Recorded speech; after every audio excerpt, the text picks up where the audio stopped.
Unites.com, redefining Bollywood. एक और सवाल है। अभी रिसेंटली जब मैं तेरा हीरो का ट्रेलर लॉन्च हुआ तो वरुण ने कहा कि ना ही इज़ वेरी उन्होंने आपको बहुत सराहा आपकी फिल्म को, आपको बहुत बेस्ट ऑफ लक कहा है। क्या आपने ट्रेलर देखा और क्या कैसा लगा आपको, अगर आप बताना चाहें? ऑफ कोर्स मैंने उसका ट्रेलर देखा, मैं तेरा हीरो। मैं उसको फोन भी किया उस दिन जब निकला। I think it's very entertaining. It's Varun's got a great sense of comic timing and एक किस्म की उसकी सेंसिबिलिटी इसके लिए एकदम एप्ट है। आई थिंक जो वो कर रहा है वो इस किस्म की कॉमेडी मैं नहीं कर सकता। तो I think it's amazing. His genre is very unique and best of luck to him. I think it be a fun film. Do you find some competition like आप तीनों की फिल्में एक के बाद एक ही रिलीज होने वाली है, तो do you think some like competition between like?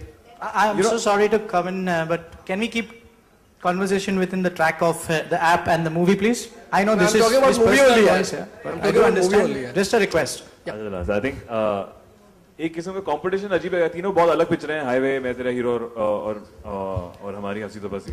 तो कंपटीशन आपस में तो नहीं है। I think in general competition is very high. कोई भी जॉनर करे उसको हमें थोड़ा कन्विंसिंग भी करना पड़ता है। तो hence I was saying I think Varun ने जिस किस्म की कॉमेडी करी which is superb and he is done I think he is really funny and is really convincing in that. So is Alia and hopefully once you see हंसी तो बसी and so will have be different and तो आपस में competition तो नहीं है। I think we are very close and still have that bond. Parineeti, आपने काफी वेट लूज किया है, तो ये बताइए, अब फिर से इसी पे सवाल है कि किसी स्पेशल फिल्म की ऑफर हुई थी और पहले आप फिर से बोलो।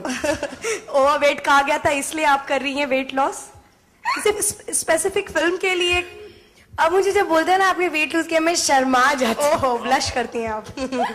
तो बताइए किस नहीं, सॉरी, मैंने एक्चुअली आपका क्वेश्चन नहीं सुना।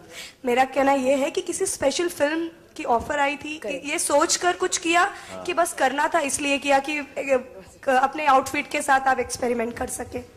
और किस कैटेगरी में? एक और सवाल है, जैसे आपने कहा ओवरवेटेड एक्ट्रेस, तो मैं जानना चाहूंगी बॉलीवुड की आपके मुताबिक वो कैटेगरी में कौन कौन सी एक्ट्रेस है जो ओवरवेटेड है? बस ये एक्चुअली आप जानना चाहती है ताकि मैं नाम लूं? मैंने पूरा मुझे सब मुझे पता है। नो ऐसा नहीं है, मुझे पूरे सवाल का जवाब चाहिए। नहीं, इसमें 3 सवाल हो गए एक्चुअली। नहीं, एक्चुअली मेरा जब मैं पहले आई थी एंड सब मुझे बोलते थे कि यार तुम थोड़ी ओवरवेट हो लेकिन एंड अपने ड्रेसिंग के बारे में ख्याल नहीं करती हो एंड ऑल, तो मुझे उस टाइम कुछ फर्क नहीं पड़ता था। मुझे लगता था कि नहीं ठीक है, जैसे भी मैं दिखती हूँ बस मैं एक्टिंग अच्छी करनी चाहिए। बट आई थिंक वो गलत है, क्योंकि आप एन एक्ट्रेस हो। हाँ, 2 फिल्में 3 फिल्में में आप शायद अपनी एक्टिंग का कर लेंगे, उसके बाद I think you have to look good. And वो मेरी स्टुपिडिटी थी कि मैं ऐसे बात करती थी। आई थिंक जो लोग, जैसे अब तो मैं आपसे पर्सनली बात कर रही हूँ तो मैं आपको समझा सकती हूँ, लेकिन जो लोग मुझे नहीं जानते हैं वो तो मुझे सिर्फ फिल्मों के बेसिस पे जज कर रहे हैं। तो आई थिंक उन लोगों के लिए इट्स वेरी इंपॉर्टेंट कि मैं अच्छी दिखूं। मैं सिर्फ 25 साल की हूँ, तो मतलब कोई रीजन नहीं है कि मुझे ओवरवेट होना चाहिए। लो, आपने अपनी एज भी बता दी, लोग बताते नहीं, शाय करती हैं लड़की। क्यों? नहीं, मुझे कोई प्रॉब्लम नहीं है एज बताने में। तो I think I am young and I think I should dress better, look fitter. Why not? Everybody is so fit, so why not me, you know? So इसलिए अब मैं बहुत कोशिश कर रही हूँ कि I become fitter so that I can look better on screen, definitely. And लोग मेरी ड्रेसिंग सेंस के बारे में भी कमेंट करते थे। उनको ये नहीं पता कि मुझे कुछ फिट नहीं आता था, तो मुझे जो मिलता था मैं पहन लेती थी उस टाइम। अब मैं थोड़ा सा एक्सपेरिमेंट करने लगी हूँ।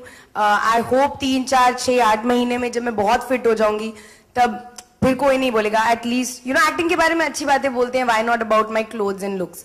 सो वही मेरा एम था। Thank you for watching. Click on the subscribe button and stay tuned.